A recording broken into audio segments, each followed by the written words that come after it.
હોળીનો તહેવાર નજીક છે અને ત્યારે કચ્છમાં હોળીને લઈ ખાસ આયોજન કરવામાં આવ્યું છે। આ આયોજન થકી ગૌશાળાઓ પણ આત્મનિર્ભર બનશે। આદિપુરના સર્વજીવ કલ્યાણ ટ્રસ્ટ દ્વારા આ અભિયાન હાથ ધરાયું છે। ગાયના ગોબરમાંથી છાણા બનાવી તેને વેચવામાં આવશે। આ ઉપરાંત હોળીમાં પણ આ જ છાણાનો ઉપયોગ થશે, જેથી લાકડાનો ઉપયોગ બચી શકે। આ પ્રોજેક્ટને કચ્છમાં સારો પ્રતિસાદ મળી રહ્યો છે। છેલ્લા 3 વર્ષથી આ પ્રકારે કામ કરવામાં આવે છે। કેવી રીતે ગૌશાળાને આત્મનિર્ભર કરી શકાય અને જેથી ગાયને આપણે મદદરૂપ થઈ શકીએ, તો અમે એ અંતર્ગત જુદી જુદી ગૌશાળાઓનું સંકલન કરીને 5 લાખ ગાયના છાણાઓ બનાવવાનું આયોજન કર્યું અને એ છાણાઓનો ઉપયોગ હોલિકા દહનમાં થશે। હોળીનો તહેવાર નજીક છે ને ત્યારે ઇવેન્ટ પ્લાનર અલગ અલગ કન્સેપ્ટ દર વર્ષે લાવતા હોય છે, જેથી લોકોને આકર્ષી શકાય। અમદાવાદમાં આ વર્ષે હોળીમાં અલગ જ થીમ જોવા મળશે। લોકો રેઇન ડાન્સની પણ મજા માણી શકશે। એસપી રિંગ રોડ ખાતે આવેલ પાર્ટી પ્લોટમાં લોકો મજા માણી શકશે। આ વખતે બોલિવૂડ કલાકારો પણ આવશે। આ ઉપરાંત ઇન્ટરનેશનલ ડીજે ક્રિસ્પી પણ લોકોનો ઉત્સાહ વધારશે। કલર બ્લાસ્ટ, બલૂન, ઢોલ વગેરેની મજા પણ માણી શકાશે।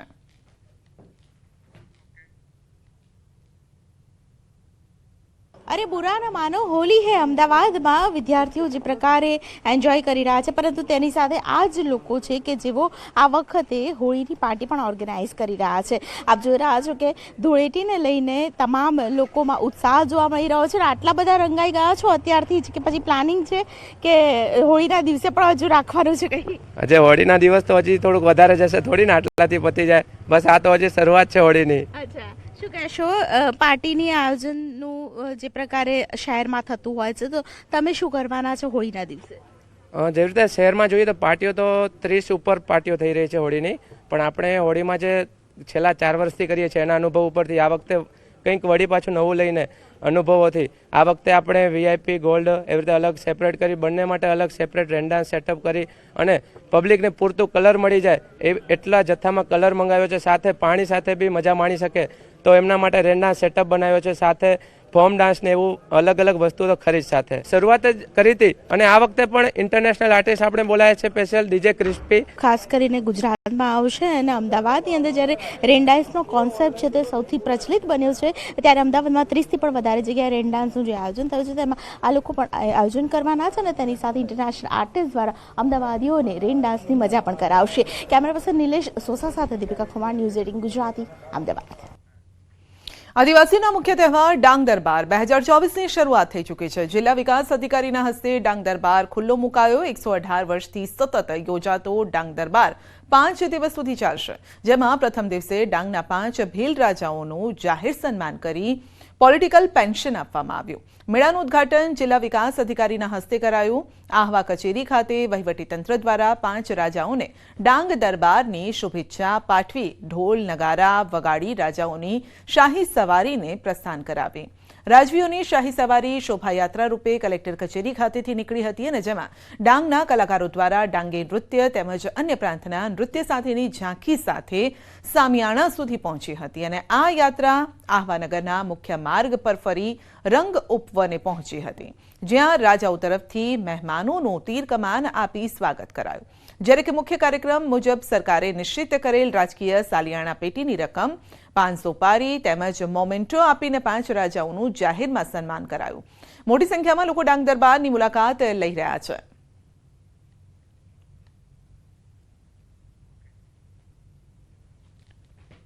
આજે 1842-43થી અમારો ડાંગ દરબાર એ વંશપરાગત થાય છે। આજે અમારા પૂર્વજો એ બ્રિટિશરોને જંગલમાં ઘૂસવા દીધા નથી, એમની સાથે યુદ્ધ કર્યું અને આ એમના મોભાથી આજ અમારો ડાંગ દરબાર થાય છે અને અમે ફેટા બાંધી અને અહીંયા ડાંગ દરબારમાં આવીએ છીએ એમના પુણ્યાયથી। આપણે રાજવીશ્રીઓને પોલિટિકલ પેન્શન અનાયત કરવામાં આવ્યું છે। આ પ્રોગ્રામ આગામી 5 દિવસ અહીંયા આહવા ખાતે ચાલશે। એના માટે જિલ્લા વહીવટી તંત્ર દ્વારા તમામ જાતનું આયોજન કરવામાં આવ્યું છે। સૌ પ્રથમ આપણે સૌ જાણીએ છીએ કે જેમ ઇલેક્શનની આચારસંહિતા અત્યારે અમલમાં છે એટલે કોઈ પણ જાતનું પોલિટિકલ કે એવું ભડકાવ કે એવું કોઈ ભાષણ કે કોઈ કાર્યક્રમ કે એવું કરવામાં ના આવે એનું બી આપણે ખાસ આયોજન કરવામાં આવ્યું છે. અમે આખો વર્ષ દરમિયાન હોળીની ખૂબ જ આતુરતાપૂર્વક રાહ જોઈએ છે અને ખૂબ એન્જોય કરીએ છીએ. અહીંયા આવીને 5 દિવસ અમે અમારા ફેમિલી જોડે અહીંયા ડાંગના પર્વમાં આનંદ મેળવવા માટે અહીંયા આવીએ છીએ અને સારી રીતે એને એન્જોય કરીએ છીએ. હું આહવાથી છું અને ડાંગ દરબાર દર વર્ષે મતલબ વર્ષોથી ઉજવાતો આવતો પર્વ છે જે હોળીના આગલા 5 દિવસ પહેલા મનાવવામાં આવે છે અને જે હોળીના આગલા 5 દિવસ હોય છે અહીંના લોકો માટે, અહીંના ટ્રાઇબલ કોમ્યુનિટી માટે બહુ જ આનંદજનક હોય છે.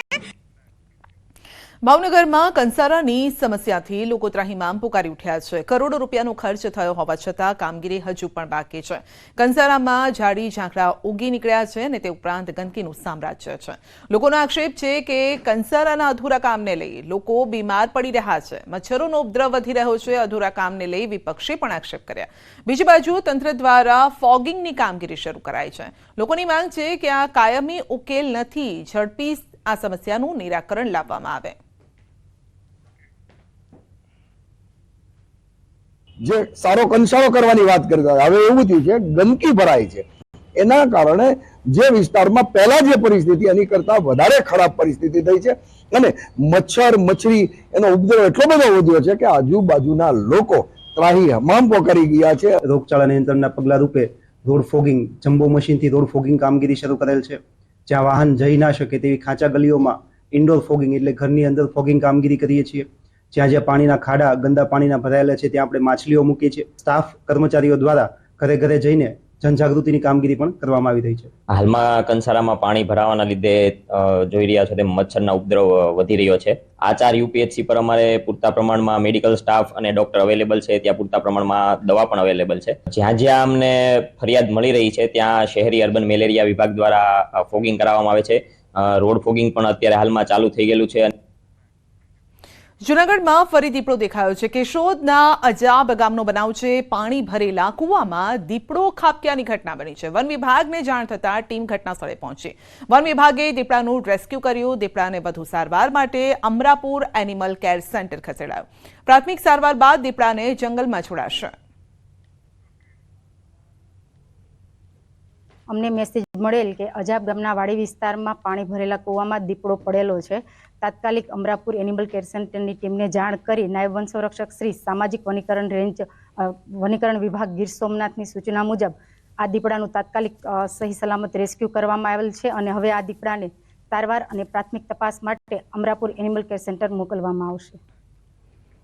ન્યૂઝ 18ના રાઇઝિંગ ભારત કાર્યક્રમમાં પીએમ મોદીનો હુંકાર. નવું ભારત આતંકી પ્રવૃત્તિને નથી સહન કરતું. દેશ આતંકીઓને કડક પાઠ ભણાવ્યા છે, પીએમએ કહ્યું છે. અને સુરક્ષિત રાષ્ટ્ર જ વિકસિત રાષ્ટ્રનો આધાર છે. नया भारत आतंक के जख्म को नहीं सहता है.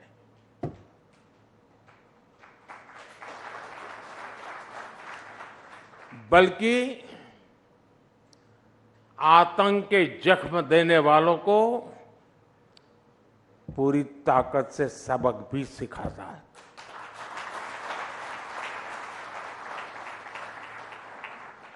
जो हमें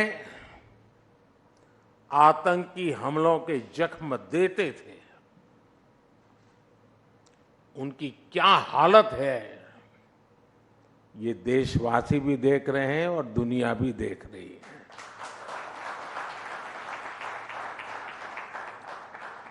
एक सुरक्षित राष्ट्र ही